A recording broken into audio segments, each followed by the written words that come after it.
दोस्तों नमस्कार। दोस्तों आज बात करेंगे आजमगढ़ की लोकसभा सीट की जो पूर्वांचल की हॉट सीट है।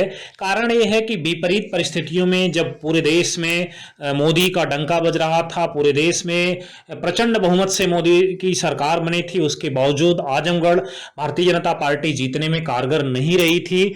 और इसके साथ ही साथ आज जो हम विश्लेषण करेंगे 1996 जब से समाजवादी पार्टी लोकसभा चुनाव इंडिपेंडेंट लड़ना शुरू की तब से लेकर आज जबकि 2024 का लोकसभा चुनाव सामने है, हमेशा यादव को ही कैंडिडेट बनाया है। इसका क्या कारण है ये समझने की कोशिश करेंगे। क्यों किसी महिला को, क्यों किसी मुसलमान को प्रत्याशी नहीं बनाया है। हर बार की तरह फिर से महिला और मुसलमानों की बात क्यों नहीं की गई।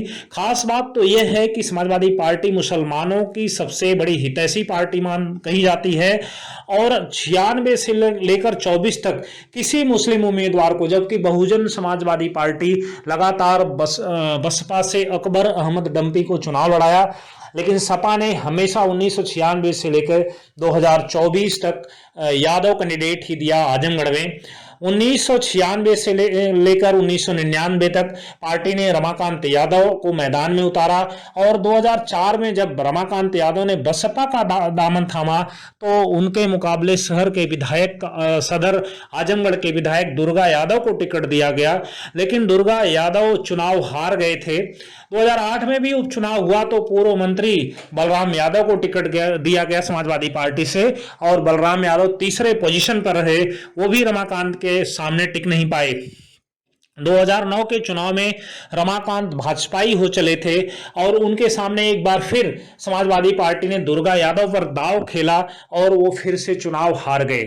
इसके बाद 2014 का जब इलेक्शन आता है तो उस समय खुद समाजवादी पार्टी के संस्थापक मुलायम सिंह यादव आजमगढ़ से प्रत्याशी होते हैं और वो चुनाव जीत कर जाते हैं। और 2019 के चुनाव में अब के समाजवादी पार्टी के मुखिया अखिलेश यादव खुद मैदान में उतरते हैं और प्रचंड बहुमत से चुनाव जीत कर जाते हैं। कारण है कि उस समय समाजवादी पार्टी और बसपा गठबंधन में थी, उनके सामने बीजेपी कैंडिडेट देशलाल यादव निरहुआ थे। और जहां तक जातिगत समीकरण की बात करें आजमगढ़ में तो 3 लाख से ज्यादा, लगभग 3.5 लाख के आसपास यादव मतदाताओं की संख्या है और इतने ही दलित और इतने ही लगभग मुसलमान, यानी तीनों जातियों को, यादव, दलित और मुस्लिम को मिला दिया जाए तो 10 लाख के आसपास वोट हैं। 19 लाख कुल वोट हैं जिसमें 50% से ज्यादा इन दलित, मुस्लिम और यादवों की संख्या है। कारण यह है कि जो यादव मतदाता हैं आजमगढ़ के क्षेत्र में या पूर्वांचल के क्षेत्र में काफी जागरूक हैं, इन जातियों से हर राजनीतिक तौर पर, सामाजिक तौर पर, आर्थिक तौर पर मजबूत है, इसलिए वो राजनीति में भी अपनी दावेदारी हर जगह प्रस्तुत करते हैं, अपना लोहा मनवाते हैं। एक ये भी कारण है। हालांकि अब धर्मेंद्र यादव चुनाव में सामने हैं, दिनेश लाल यादव निरहुआ भी, दूसरी तरफ भाजपा ने भी यादव कैंडिडेट दिया है। निरहुआ कह रहे हैं कि अब हर यादव भक्त अखिलेश यादव का भक्त नहीं है, अब हर आजमगढ़ का यादव भी जो है बीजेपी का और राष्ट्र भक्त हो गया है, तो इसलिए वो निरहुआ को वोट करेंगे।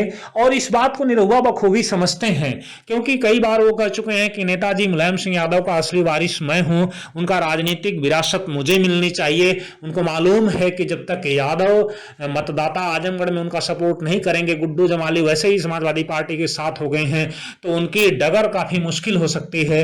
हालांकि आने वाला 4 जून का वक्त बताएगा कि निरहुआ और धर्मेंद्र में से कौन इस सीट पर बाजी मार पाता है। तब तक के लिए देखते रहे हमारे YouTube चैनल को और कृपया सब्सक्राइब करना ना भूलें। धन्यवाद।